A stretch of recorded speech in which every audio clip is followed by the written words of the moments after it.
Hello peeps, today I'm going to show you how to interweave two 5-lead 11-byte fan knots. I've already done the video on this, and as I must say, for certain reasons that I said, I did this as a sober knot meaning that, as you can see here, the standing part comes out over instead of under, and then the whole everything is the different direction. But the system remains the same, and I'm just going to show this with this one, so you, when you're not experienced enough to translate it to the other direction, so you can use my video. And this is the original barber pole type knot, and what we're going to do now, what is different, we're going to not go under this in the middle, but we go over this. So we go under 3 here, and over 3 in the middle, and under 3. And it was sparked by some lesson of Sidney Wood. Sidney Wood used to have his page, and all over the net it's shown with the old link of Taylor Telnet, which is down, but I still had this lesson, and his lesson showed it with a 8-lead 5-byte knot, but here we have again a sober knot, and I managed to expand this from a 5-lead 4-byte fan knot and do this kind of knot just with a different overs and unders, but the same system. And I just looked at it and saw, okay, it goes in over 1, under 2, over 1, under 2, over 1. So we just could cut it here, and then we have over 1, under 2, over 1. And this is exactly what we have here. So that gave me the idea, and I'm going to show you how to do this now. So we go in over, and the strange thing is, usually we want to, or we would have gone over this here now to lock this in, as I showed you in the barber pole, but we are going under this now.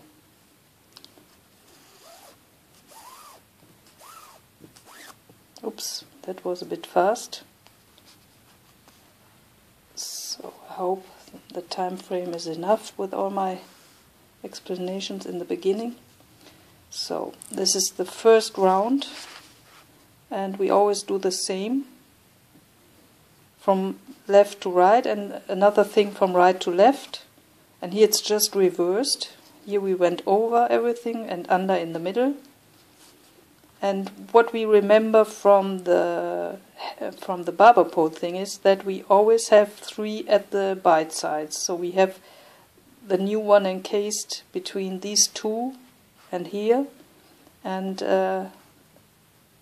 that is what we can remember. I show you later when we are there. So we go under this here, because now we do the opposite of what we just did. And strangely enough, we go over this. You feel like you want to go under, but we have to go over this, and then we go under here. So this is all we need to know for our first round. This just repeats. So over here.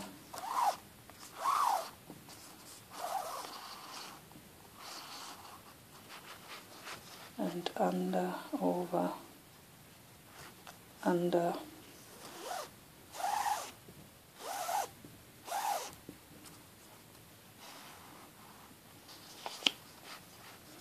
So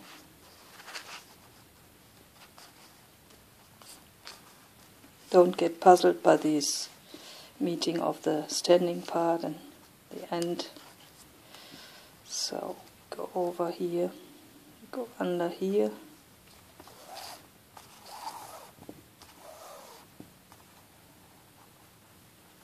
okay, so we come out. So this is the next step, the next round, and now we encounter our second color. And as I explained, like in the barber pole, we have this 3 encased by the yellow, and we will have this later on this bite side too. So we go under these 3 And then we do the same that we did on our first round to the others. We just now have to include this one.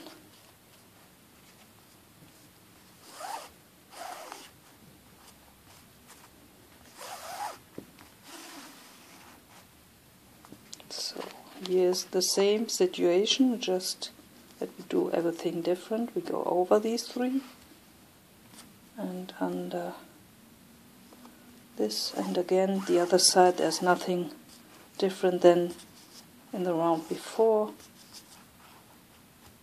So here the three again, and the whole knot, when it's finished, we all have an over 3, under 3, over 3 going on throughout the whole knot.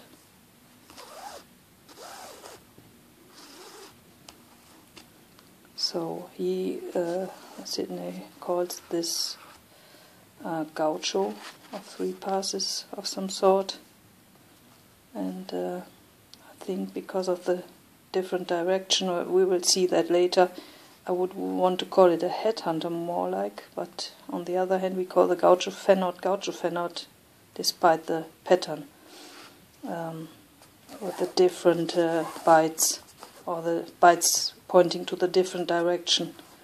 So this is all, yeah, I think there's no real name for this. So now we now encounter our rust, or brown rust. It is the second time. So what we do is we have these 3 here and go under these. It's as in the round before, and then we have to think, okay, we will have 3 there in the end, and we will probably, so we will have a rust one here, but these act as 3 together, and then we will have a rust one here. So what will be happening is that we have this under 3 over 3, and it switches. First the yellow encases the rust, and the second time the rust encases the yellow, and then the yellow encases the rust again. You will see that later. So we have to go over this here, and so we have to go over this too and come out under these 2.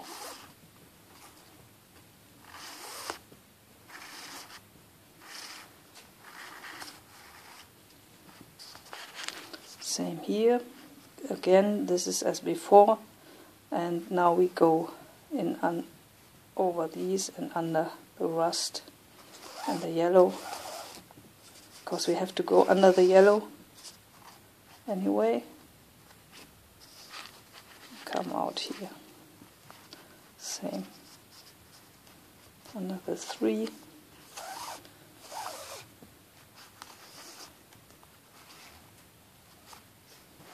And here again, this is the one we must go over, and we said we will encase the brown, the yellow, the brown or rust, and then we have this where the rust is still missing. So again, this one here.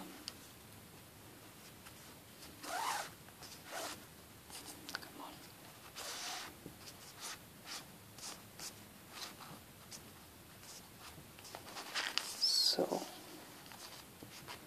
again, now we encounter the next one. So we go under these 3, because we said it starts with the yellow encasing the rust, because this is the base knot. And now we already have the middle part. This is just the standing part meeting the other end. So we have the rust, we have the yellow, and we have the rust.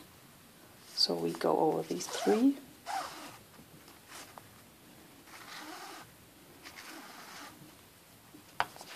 Same as happening here. We have the beginning, the 3, and here we have to go under these 3. Same rules, just a different direction. And here again.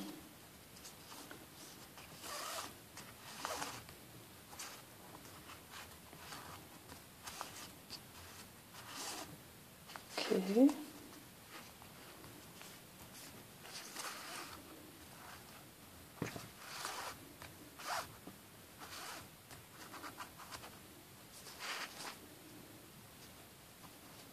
Again the same situation, over the 3, under the 3.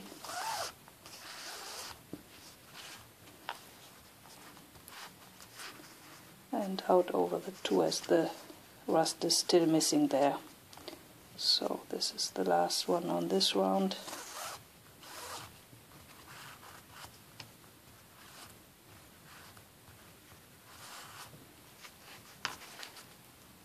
Okay.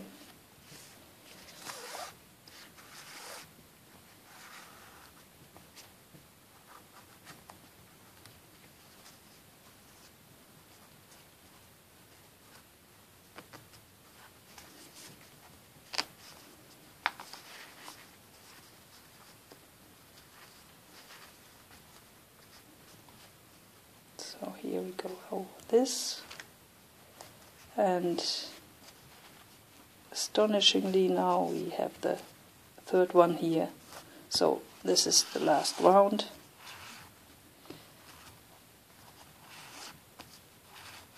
Oops. So we go over these 3 again, and here we have the same situation.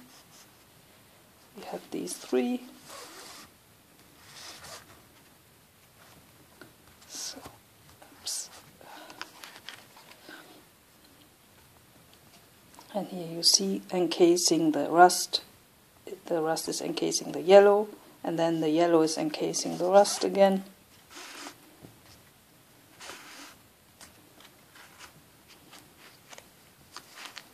Okay. Here again we go over the 3. Yellow encasing rust, and now rust encasing yellow. And if you are insecure about what's happening here, you can always see that you have the same pattern of going under, and this is like in the Gaucho fan knot video. You can always check if you're doing the same movements here, because it should really imitate the other one. And then everything is right.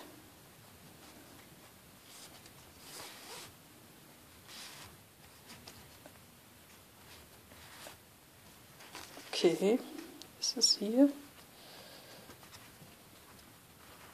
Okay, last one is a bit tight now. That's okay. So now we meet up, go over, you see. This is the one coming over here. This is the standing part, so we meet up here.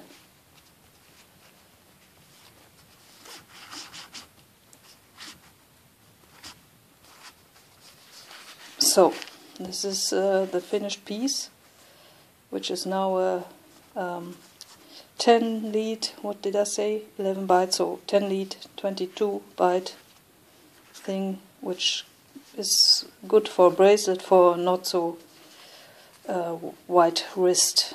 And you can use the other fan knot things, the other fan knot tutorials to create the size that you need. I hope it helped, and thank you for watching. Bye bye.